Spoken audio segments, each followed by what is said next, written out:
7h25, acabou de virar, o ND Notícias está de volta. Eu já vou de volta lá para a nossa redação integrada, porque Felipe Cross está lá e vai dividir com a gente a reportagem que ele fez sobre a Operação Mensageiro. Porque depois que acabou o segredo de justiça para alguns processos, a gente teve acesso a várias informações importantes. Felipe sabe mais sobre o assunto. Felipe, por favor. Pois é, Márcia, a gente destacou nessa reportagem vários pontos importantes desse processo. Entre eles, um equívoco do TJSC que permitiu acesso aí a informações das delações a alguns advogados que não deveriam ter acesso a elas. E também os valores que foram combinados previamente com o prefeito de Capivari de Baixo, segundo a investigação, antes mesmo de ele assumir a prefeitura. Tudo isso você confere na reportagem exclusiva agora na tela do ND Notícias. Desde a última quinta-feira, quando os primeiros 3 prefeitos se tornaram réus na Operação Mensageiro, Davidson Souza, de Pescaria Brava, Luiz Henrique Saliba, de Papanduva e Vicente Correia Costa, de Capivari de Baixo, tiveram todos os detalhes da investigação expostos com o fim do sigilo de justiça. Dentro do processo, chama a atenção o acesso a informações de forma indevida ocasionado pelo Judiciário. Em seu voto, a desembargadora Cíntia Scheffer cita que a defesa de Glauco Gazola Zanella, secretário da Fazenda e Gestão de Capivari de Baixo, e Vicente Correia Pinto, prefeito da cidade, foi cadastrada por equívoco em procedimentos de colaborações premiadas, com diligências em andamento, e teve acesso momentâneo à integralidade dos autos de colaboração premiada, tendo acessado, baixado até mesmo os arquivos de obrigações e sanções impostas a alguns colaboradores premiados. Esse jurista explica quais os efeitos desse erro. De uma maneira muito evidente, acabaria, ou poderia, na verdade, acabar com a validade desse negócio. Nesse sentido, 2 pontos principais parecem ser muito importante discutirmos. Primeiro, a responsabilidade daquele servidor que habilitou esses advogados de maneira indevida. A que título que isso ocorreu? Foi de maneira culposa, de maneira dolosa? Isso parece ser muito importante e muito interessante até para os próximos passos do tribunal. A desembargadora Cíntia ainda relatou os riscos para os delatores e colaboradores. Há investigação de possível ocorrência de incêndios, no plural, criminosos em bens móveis e imóveis de familiares de colaboradores premiados da denominada Operação Mensageiro, o que evidencia neste momento que até mesmo os termos do acordo, em partes, merecem a proteção por lei. No processo também fica claro que no início das investigações houve um encontro entre o dono da Serrana Engenharia, atual Versa, com o prefeito da cidade, como forma de alerta. O gerente do aterro sanitário marcou um encontro entre Vicente Correia Costa e o dono da Versa Engenharia, que supostamente seria para solicitar a suspensão do pagamento de propina por desconfiança de investigações. Em colaboração premiada, o dono da empresa confirmou que se encontrou com Vicente Correia Costa para avisá-lo sobre suspeita de investigações. A relação da empresa de coleta de lixo com o prefeito aconteceu antes mesmo dele assumir a prefeitura.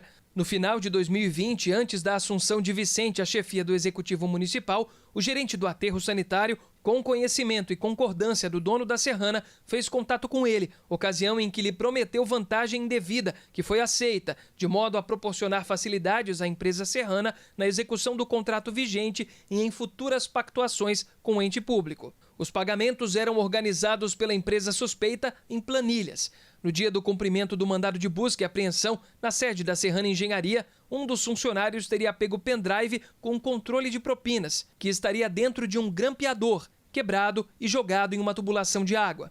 A referida planilha foi parcialmente recuperada pelo GAECO e nesta constam justamente, em tese, controles de pagamentos de propinas feitos em Pescaria Brava, em valores similares aos apontados em diversas colaborações premiadas, como de procedência para Vicente Correia Costa e Glauco Gazola Zanella. No dia do cumprimento do mandado de busca e apreensão na residência do prefeito Vicente, foram encontrados R$ 80.500 em espécie, supostamente produto dos crimes denunciados, guardados em um envelope dentro de uma gaveta. Da mesma forma, na casa do secretário municipal Glauco Gazola, houve a apreensão de R$ 74.525, o qual seria, em tese, produto dos crimes denunciados e que estava escondido em um fundo falso em uma gaveta na cômoda do quarto do denunciado.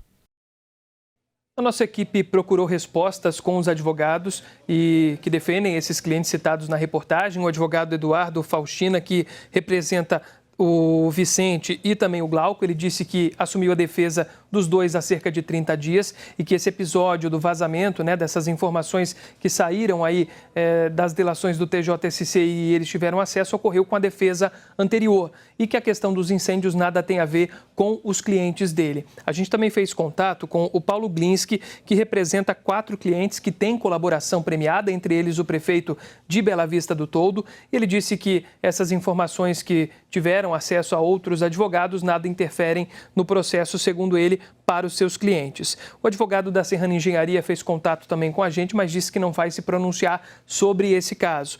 Nós questionamos o TJSC, né, sobre essa questão desse equívoco, como eles citam, como a desembargadora Cíntia também relata no seu voto, e eles disseram o seguinte, que o gabinete da desembargadora ele não vai se manifestar sobre o processo e reitera a proibição de divulgar os nomes de todos que têm colaboração ou delação premiada. A gente também questionou o tribunal se vai haver um processo interno para identificar como que aconteceu esse equívoco, se ele foi intencional ou não, mas eles não responderam sobre esse assunto.